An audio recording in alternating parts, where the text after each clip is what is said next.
ये देखिएगा, पवित्र श्रीमद् भगवत गीता, गीता प्रेस गोरखपुर से प्रकाशित है। इसके अनुवादक हैं जय दयाल गोविंद का।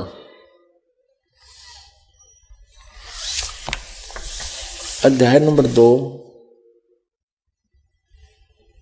और श्लोक नंबर 53।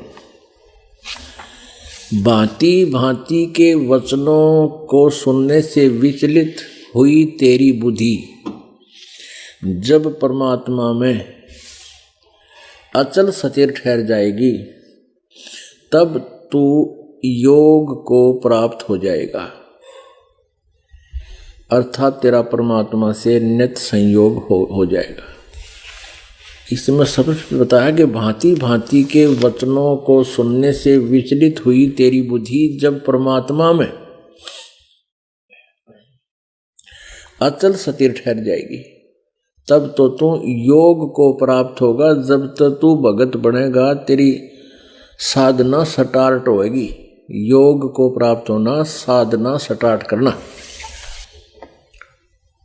अपने आत्मा सबसे पहले आप जी को पवित्र बाइबल दिखाते हैं।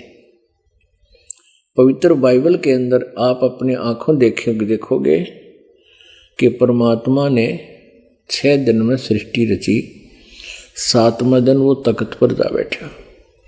पहले दिन में उसने क्या रचा, दूसरे दिन में ये रचा, तीसरे दिन ये रचा, 5वें दिन, चौथे दिन ये रचा, 5वें दिन ये रचा, और 6ठे दिन उसने क्या रचना की। हम क्योंकि शॉर्ट में लेंगे और भी बहुत सा ज्ञान सुनाना होता है। ये देखिएगा पवित्र बाइबल, संपूर्ण जीवन अध्ययन बाइबल।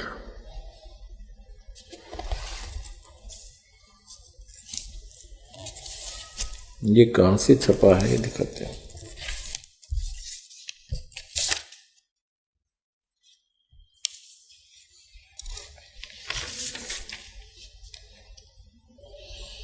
संपूर्ण जीवन अध्ययन बाइबल, यहाँ अंग्रेजी में लिखा है, यहाँ नीचे इसका प्रकाशन वगैरह, यहाँ हिंदी में लिखा है, ये पढ़ लेते हैं।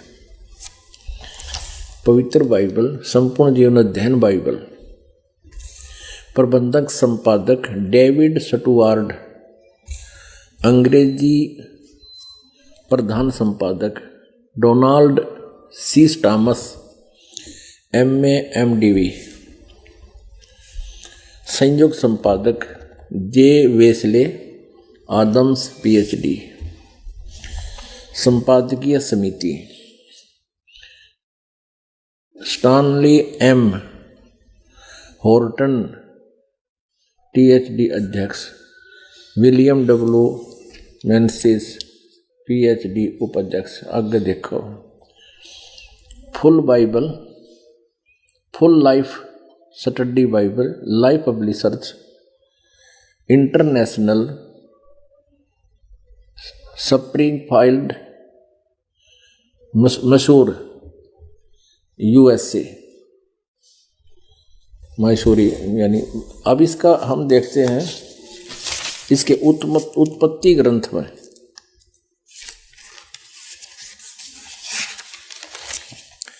वेरी स्टार्ट में जहां से इस ग्रंथ का प्रारंभ होता है वही दिखाते हैं आपको। ये देखिए,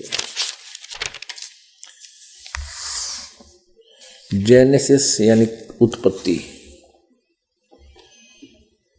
इसका अंग्रेजी से हिंदी में अनुवादित है।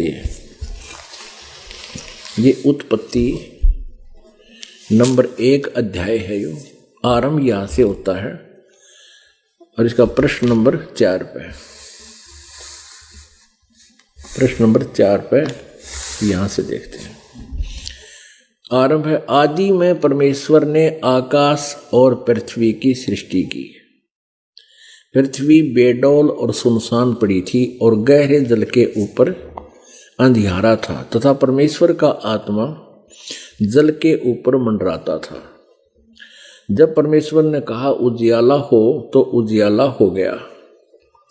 और परमेश्वर ने उजाले को देखा, अच्छा लगा, और परमेश्वर ने उजियाले को अंधियारे से अलग किया। परमेश्वर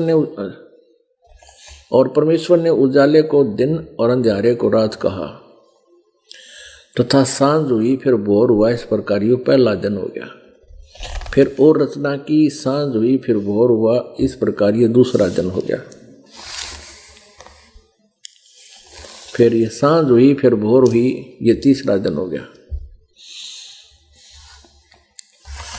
हम यहाँ देखते हैं ये चौथा दिन, सांझ हुई फिर भोर हुई फिर इस प्रकार चौथा दिन, यानी इसमें जो रचनाएं की हम अपने मतलब की बातों पर आते हैं।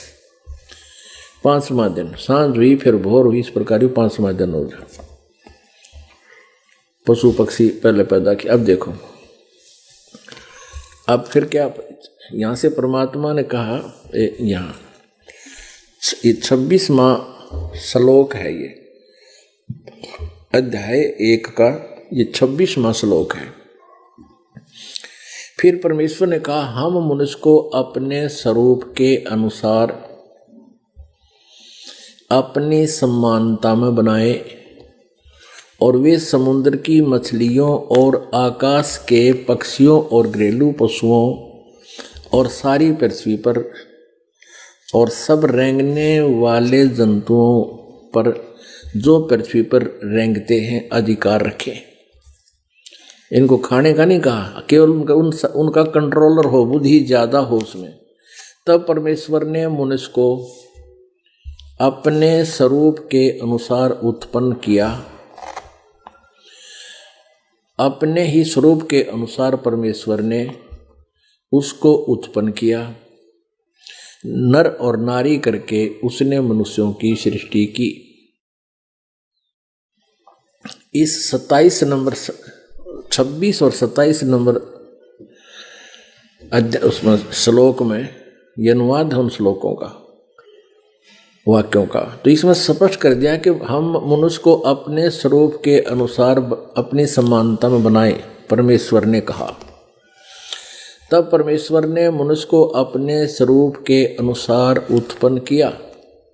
अपने ही स्वरूप के अनुसार परमेश्वर ने उसको उत्पन्न किया, नर और नारी करके उसने मनुष्यों की सृष्टि की। अब पुण्यात्माओं, ये है वो प्रमाणित सदग्रंथ जिनको पूरा ईसाई धर्म एक प्रमाणित शास्त्र मानता है, अद्वितीय शास्त्र मानता है। इससे बाहर की बातों को स्वीकार नहीं करते। और ये कह रहा है कि परमात्मा साकार है और नर आकार है, मनुष्य जैसा है, क्योंकि उसने कहा मैं मनुष्यों को अपने ही स्वरूप के अनुसार उत्पन्न करूंगा। और परमेश्वर ने मनुष्यों को अपने स्वरूप जैसा बना दिया। तो भगवान कैसा रह गया, फॉर्मलेस कैसे हो गया?